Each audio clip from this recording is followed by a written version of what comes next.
Assalamualaikum warahmatullahi wabarakatuh.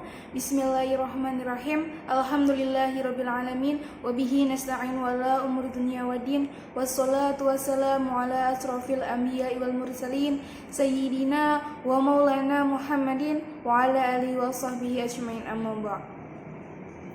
Sebelumnya perkenalkan, nama saya Deva Lailatul Fitriana, NIM 352103, mata kuliah Hadis Dakwah kelas C.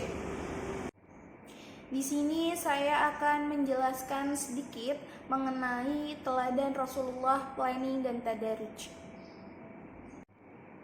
An Abi Abbas radhiyallahu anhu qala Rasulullah sallallahu alaihi wasallam li Mu'adz bin Jamalin hina ba'athahu ila al-Yamani, innaka syata'ti qauman ahla kitabin fa idza mintahum far'uhum ila ay yashhadu an la ilaha illallah wa anna muhammadar rasulullah fa inhum ata'tu laka bidzalika fahbirhum annallaha mad farada alaihim khamsa salawatin fi kulli yawmin wa lailatin fa inhum atau laka bidzalika fahbirhum annallaha qad farada alaihim sadaqatan ukhara min ihniyaihim faturadda ala fuqaraihim fa inhum ata'u laka bidzalik fa iyyaka wa qaraima amwalihim wattaqi da'watal ma'lum fa innahu laisa bainahu wa bainallahi hijaban. Rawahu al-Bukhari. Ibnu Abbas radhiyallahu anhu berkata, Rasulullah shallallahu alaihi wasallam berkata kepada Mu'adz bin Jabal radhiyallahu anhu ketika beliau mengantarnya ke Yaman, sesungguhnya kamu akan mendatangi kaum ahlul kitab. Jika kamu sudah mendatangi mereka, maka ajaklah mereka untuk bersaksi tidak ada ilah yang berhak bersembah kecuali Allah dan Muhammad utusan Allah. Jika mereka telah mentaati karena tentang hal itu, maka beritahu kepada mereka bahwa Allah mewajibkan bagi mereka sholat 5 waktu pada setiap hari dan malamnya. Jika mereka telah mentaati kamu tentang hal itu, maka beritahukanlah mereka bahwa Allah mewajibkan bagi mereka zakat yang diambil dari kalangan orang mampu dari mereka dan dibagikan kepada kalangan yang fakir dari mereka. Jika mereka mentaati kamu dalam hal itu, maka janganlah kamu mengambil harta dari orang-orang tersebut dan takutlah terhadap doanya orang yang terzalimi karena antara dia dan Allah tidak ada hijab atau penghalang apapun. Hadis riwayat Mu'adz bin Jabal, sahabat muda yang diutus berdakwah ke Yaman. Dalam hadis diceritakan mengenai Mu'adz bin Jabal yang diutus oleh Nabi untuk berdakwah ke Yaman. Mu'adz bin Jabal bin Amr bin Aus bin A'id adalah salah satu sahabat Nabi Shallallahu Alaihi Wasallam yang ahli dalam bidang Al-Quran. Meskipun masih muda, Nabi pernah mengirimnya ke Yaman untuk mendakwahkan Islam. Ia juga turut serta pula dalam perang Badar dan seluruh perang yang diikuti Rasulullah Shallallahu Alaihi Wasallam. Dalam upaya membela dan melindungi diri umat Islam dari serangan para musuh, Mu'adz bin Jabal merupakan pemuda yang memiliki kedudukan besar di hati Nabi. Contohnya yaitu Nabi pernah memboncengnya, pernah menjabat tangannya sambil berkata, "Ya Mu'adz, wallahi inni uhibbuka, wallahi inni uhibbuka." Wahai Mu'adz, demi Allah aku mencintaimu, sungguh mencintaimu. Dan kemudian Nabi berwasiat kepadanya, "Ya Mu'adz, inni usika la tad'anna an naqula dabarin kulla salatin. Allahumma a'inni ala dzikrika wa syukrika wa husni ibadatik."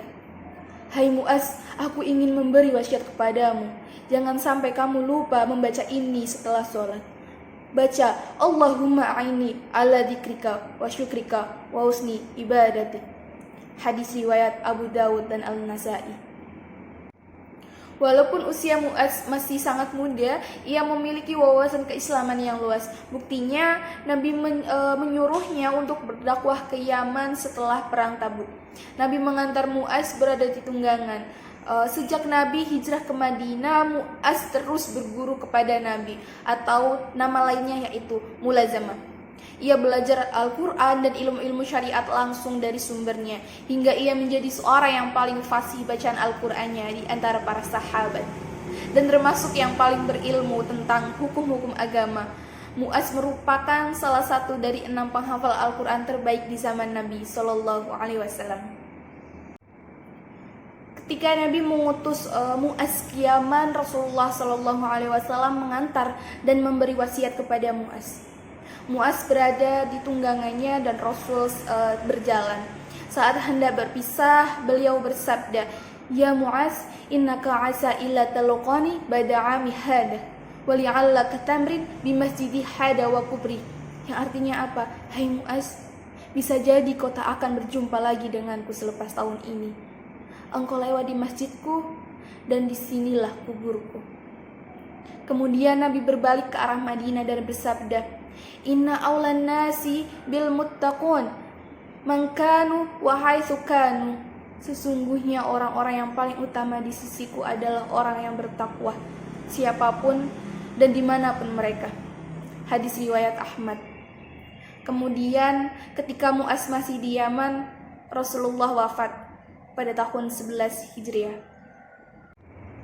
Pelajaran dakwah dalam hadis diantaranya adalah 1. Menyiapkan planning dalam berdakwah. 2. Prinsip tadaruj atau bertahap dalam berdakwah. 3. Tidak melakukan kezaliman dalam berdakwah. Planning dalam dakwah, aktivitas dakwah sudah cukup lama dilakukan, paling tidak sejak Rasulullah diangkat menjadi Rasul dan dilanjutkan oleh umatnya sampai sekarang ini. Perkembangan masyarakat yang begitu pesat dengan beragam problematikanya dan juga karakter sasaran dakwah yang beragam menuntut kemampuan para pendakwah untuk jeli dalam memilih materi dan juga metode yang dipilih.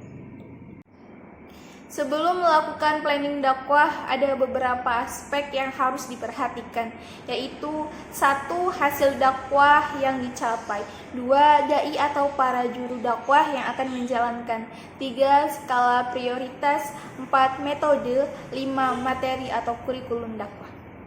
Pelajaran penting seperti ini nampak sekali dalam hadis di atas. Ketika masih di Madinah sebelum berangkat ke Yaman, Nabi membekali Mu'az dengan beberapa perencanaan. Di antaranya adalah perencanaan materi apa saja yang dilakukan di Yaman, dan juga pemberian gambaran mengenai kondisi sejarah dakwah bahwa mereka adalah termasuk golongan ahli kitab. Prinsip tadaruj dalam dakwah. Istilah at-tadarus dipahami sebagai konsep dakwah secara beransur-ansur atau bertahap-tahap. Tadarus merupakan satu konsep dari manhaj dakwah Rasulullah SAW. Tadarus dalam dakwah perlu dilakukan sebab menegakkan syariat Islam di tengah-tengah masyarakat tidak dapat dilakukan sekaligus. Kondisi masyarakat berbeda-beda dengan mereka. Akan lebih mudah memahami ajaran dakwah jika disampaikan secara bertahap. Contoh dakwah secara tadarus pada masa Nabi adalah kasus pelanggaran riba dan juga pengharaman khamr. Keduanya dilakukan secara bertahap-tahap dan bukan secara langsung. Secara lebih detail, prinsip-prinsip tadarus dalam dakwah tergambar dalam poin-poin berikut. Menjelaskan hakikat syariat kepada manusia secara perlahan, bertahap demi tahap sehingga bisa dipahami dengan baik secara menyeluruh. Selanjutnya, tadarruj dalam menyadarkan umat untuk meninggalkan hal-hal yang tidak baik. Prinsip tadarruj seperti ini sangat ditekankan dalam hadis di atas. Nabi berpesan kepada Mu'az untuk menyampaikan ajaran Islam secara bertahap, tidak sekaligus, dimulai dari syahadat, baru kemudian sholat, dan seterusnya. Prinsip tidak menzalimi dalam berdakwah. Seorang dai harus adil dalam bersikap dan menjauhi kezaliman. Dalam hadis di atas disebutkan, dan waspadalah kamu dalam mengambil harta-harta yang terbaik dari mereka. Dari hadis tersebut menekankan bahwa ketika kamu mengambil harta yang menjadi kewajiban orang kaya, semisal zakat, harus dilakukan dengan cara yang baik. Tidak boleh sampai menzolimi, sehingga yang diambil harus sesuai dengan kadar yang telah ditetapkan dalam agama Islam. Oleh karenanya, seorang dai harus adil dalam masalah ini dan meninggalkan sikap zalim. Jangan merasa paling benar hingga dapat memperlakukan semena-mena kepada sasaran dakwah yang dianggap salah, baik dengan cemoohan lisan atau tindakan apapun. Sebab hal tersebut termasuk kezaliman. Baik, mungkin itu saja yang dapat saya sampaikan. Mohon maaf apabila dari awal sampai akhir banyak kesalahan.